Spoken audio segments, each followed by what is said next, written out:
கனி வந்து எனக்கு ரொம்ப ஆக்சுவலா ரொம்ப இம்ப்ரெசிவா இருந்தாங்க. To be very honest. இந்த 2, 3 நாள்ல வந்து எனக்கு வந்து கனி இதுக்கு முன்னாடி இவ்ளோ இன்வால்வ்டா எந்த டாஸ்க்கையும் நம்ம பண்ணி பார்த்திருக்கவே முடியாது.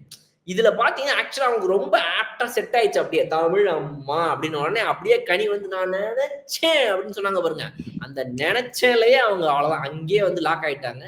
அதுலருந்து இப்போ வரைக்கும் பார்த்தீங்கன்னா, அந்த கேரக்டர் வந்து ரொம்ப சூப்பரா பண்றாங்க. என்னன்னா, ஒரு பக்கம் ஃப்ரெண்ட்லியா இருக்கிறாங்க. எல்லாரும் எப்பவுமே பார்த்தீங்கன்னா, இந்த இங்கிலீஷ் பேசிக்கிட்டு அப்படி இப்படி சுத்திட்டு இருக்க ப்ரொஃபசர்களுக்கு மத்தியில இந்த தமிழ் அம்மாக்கள் மட்டும் சில ஸ்கூல்லாம் பார்த்தீங்கன்னா, கண்டிப்பா. சம்டைம்ஸ் நமக்கே வந்து ரொம்ப ஒரு ஃப்ரெண்ட்லியா அமையக்கூடிய, நம்ம கூட நல்லா இதாகிறவங்க இருப்பாங்க. சில இடங்கள்ல தமிழ் அம்மா தான் ரொம்ப ஸ்ட்ரிக்ட்டா இருப்பாங்க. அது அடுத்த விஷயம். பட் இப்படி இருக்கிற இடத்துல இவங்க வந்து ரொம்ப ஃப்ரெண்ட்லியா எல்லாரோட மூவ் ஆவறதா இருக்கட்டும். ஆனா அந்த லிமிட்ஸ மெயின்டெயின் பண்றாங்க. இவங்க எங்கேயாவது வந்து பார்வதிய பத்தி கம்ப்ளைண்ட் பண்றாங்க இந்த பசங்க. இல்லன்னா மட்டும் அவங்க ஒழுங்கா சமைச்சுருவாங்களா? அப்படின்னு சபரி சொல்லும்போது, "ஆ அதெல்லாம் எனக்கு தெரியாது. அத பத்திலாம் நான் பேச மாட்டேன்."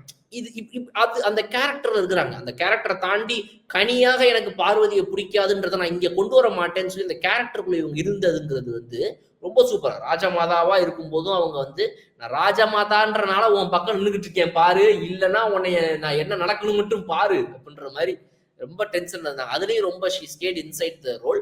இது எனக்கு ரொம்ப புடிச்சிருந்துச்சு. ஆக்சுவலா தி பெஸ்ட் அவங்க பண்ணதிலேயே கனின்னு சொல்லலாம். ஸோ எல்லா வகையிலயுமே வந்து எனக்கு கனி வந்து very very impressive this week அப்படின்றது வந்து இன்னொரு ஒரு பாயிண்ட்.